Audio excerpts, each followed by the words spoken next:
Hein, comment ils vont Oui. faire sans toi? Comme ils font Oh, tu vas depuis rester là, tu quelques vas mois. contrôler quand même un peu. Hein? Ça va être dur. Peut-être, peut-être, Ouais, peut-être. ouais, tu vas pas rester sans rien faire, ça se fait pas, quoi.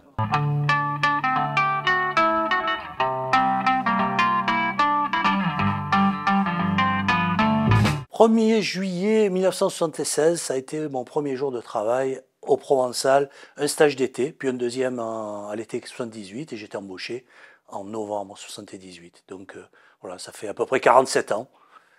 Une vie qui se termine et une autre qui commence. Oh,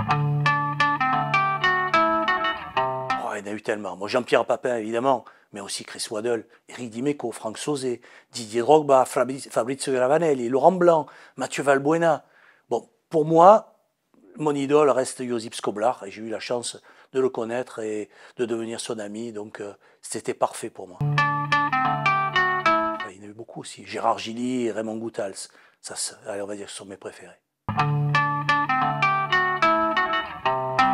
Mon plus beau match, ça reste sans doute France-Portugal, la demi-finale de l'Euro 84 à Marseille, avec cette action de dernière minute de Jean Tigana et le but de Michel Platini. Bon, c'était ma première grande compétition. Ouais, c'est un moment extraordinaire pour moi. Le plus beau but pour moi, c'est celui de Basile Boli contre le PSG le 29 mai 1993 au stade Vélodrome. Un but irréel, impossible à répéter. Mon pire souvenir, c'est évidemment Furiani, le 5 mai 1992, avec tous ces morts, tous ces blessés, tous ces gens qui sont restés paralysés.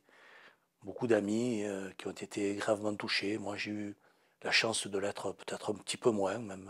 J'ai toujours des problèmes de dos, mais bon, je suis là, contrairement à d'autres. J'ai eu tellement de beaux souvenirs dans ma carrière, avec 5 Coupes du Monde et 7 euros. Ma dernière finale Coupe du Monde, quand j'ai regardé au Maracana le Chris du Corcovado, je sentais que j'étais privilégié. Mais les autres, ça reste quand même, évidemment, le 26 mai 93, la victoire de l'OM en Coupe d'Europe. Évidemment, le 12 juillet 98, la France qui gagne la Coupe du Monde. Pour moi, c'était totalement irréel. Et puis le doublé de l'OM en 89, aussi bien le titre de champion que cette fantastique finale de Coupe de France contre Monaco. J'ai couvert à peu près 2000 matchs officiels, mais c'est difficile. Bon, 180, je crois, de Coupe d'Europe de l'OM, environ 220 de l'équipe de France. Le reste, je suis très imprécis parce qu'il y a beaucoup de matchs aujourd'hui, je ne me souviens plus si j'y étais ou pas. Donc voilà, j'ai eu cette chance. J'ai voulu faire ce métier quand j'étais enfant. J'ai réalisé mon rêve. Voilà, merveilleux. Non, voilà, on va pas faire les vieux combattants, mais c'était une autre période. Et bon, après, il y a malheureusement les aléas de la vie qui ont fait que, et notamment avec ce qu'on a pu malheureusement vivre à Furiani, où Mario était évidemment beaucoup impacté d'être là. Il n'y a pas question de journaliste, voilà, ça fait partie de la famille et dans ces moments-là. Et puis ça reste un mauvais souvenir, mais ça reste toujours et ça marque évidemment humainement les personnes. Donc, après, il a repris sa route avec sa plume aussi brillante, acide, très acide des fois, mais bon, c'est comme ça, c'est Marseille. Et moi, sans trop y croire, je souhaite à tous mes confrères les plus jeunes que dans 30 ans, ils puissent avoir les mêmes rapports avec des joueurs d'aujourd'hui. Mais j'y crois pas trop. J'y crois pas trop. J'y crois pas trop. Allez, on tire le rideau.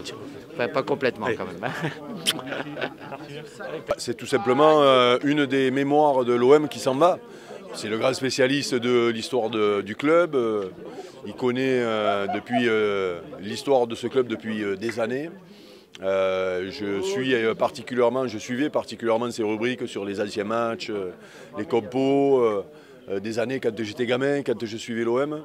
Voilà, et c'est toujours dommage quand un journaliste comme ça qui représente l'histoire et la mémoire du club s'en va, parce qu'on se dit que c'est un peu du club qui s'en va aussi.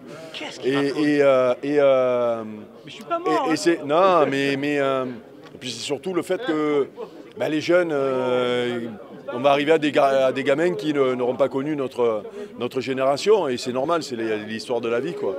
Voilà, donc alors on est content parce qu'il part à la retraite en pleine forme, il va pouvoir faire de la musique et il va pouvoir profiter de ses petits-enfants.